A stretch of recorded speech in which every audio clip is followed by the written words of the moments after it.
I wish someone taught me these 5 functions earlier. Once you learn them, you will write modern Python projects with ease. First function I want to show you is didn't function from text wrap module. It solves problem of extra indentation in multiple line strings. Let's say I have a function my function that will print the description of my video. And let's say this is the description of my video. Because I have some extra enters that I don't want to display, I'll write strip to remove them. And now when I print description and call my function, I expect to see this exact layout without extra indentation. But when I run the code, as you can see here, I have some extra indentation. To get rid of that, I'll call from my text wrap module didn't function and put the whole string inside this didn't function. And now when I run the code, I get the exact layout that I wanted to. Next function is getCloseMatches. It's useful for finding a match that isn't exactly right. And this function comes from difflib module. And let's say I have words in a list that are Python, functions, and let's say mathematics. And the search word that I want is, let's say, math. So I'll write matches equal to from difflib module find getCloseMatches, and here first parameter is the search that you want to find, then in what list or iterable you want to find. I want in words. Then you have, for example, how many matches. Let's say I want 3 matches. And then you have some cutoff. This means how precise you want to find your search. So this means if they're 60% similar, I want to get the result. And let's print, did you mean? And here write matches. And now I expect to see mathematics. And exactly, I see mathematics. This is very useful for example, when you have a store and your user wants to search for some product, but it mistypes something, and you still want to show him some possible products. For cutoff, if you make cutoff, let's say 90% similar, this won't display anything because maths and mathematics aren't 90% similar.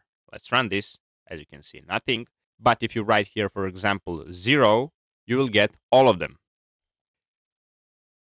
If you're working with databases and you want some unique IDs for your products, then this ID module is very useful because you can create your IDs. Let's say I have ID 1 and it should be from UID, UID4. And I have ID 2 that should be from UID, UID4. And when I print them, they are going to be different. As you can see, they are different.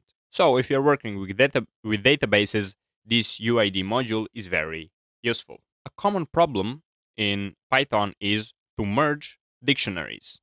So from collections, I will import, and this is not a function, actually, this is a class chain map.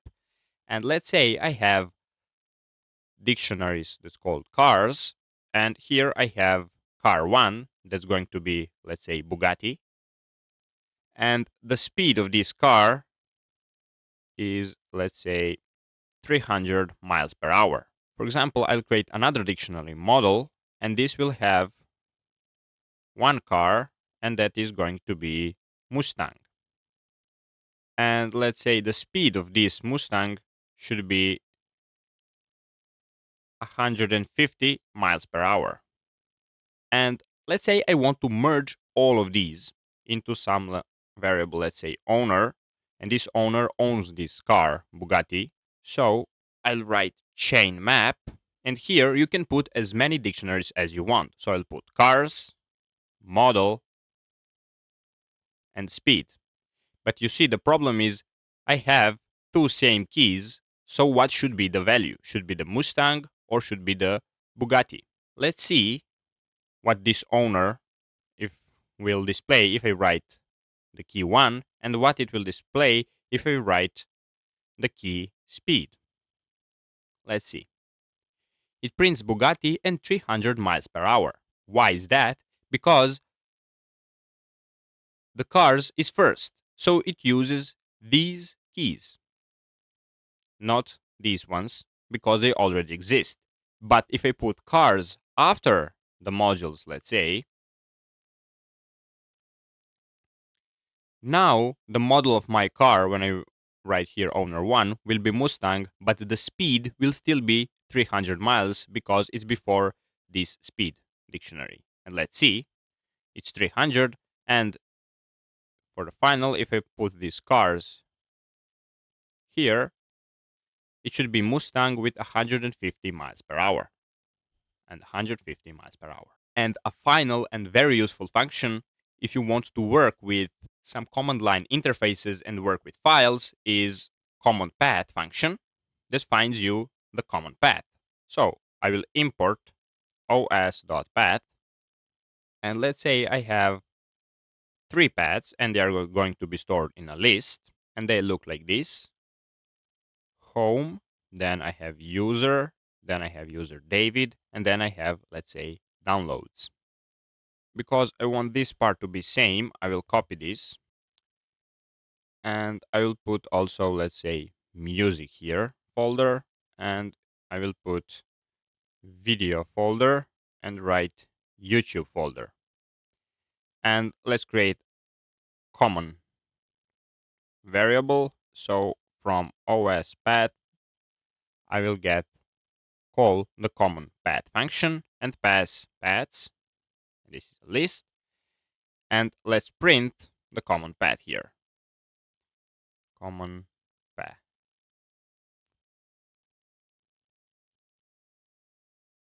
And now when I run this, I should see common, user, and David, because that is the same path for all these 3 paths. And the common path is home, user, and David, like I expected. If you find these 5 functions useful, go and watch my video about 5 ITER tools functions. And also don't forget to subscribe for more Python tutorials.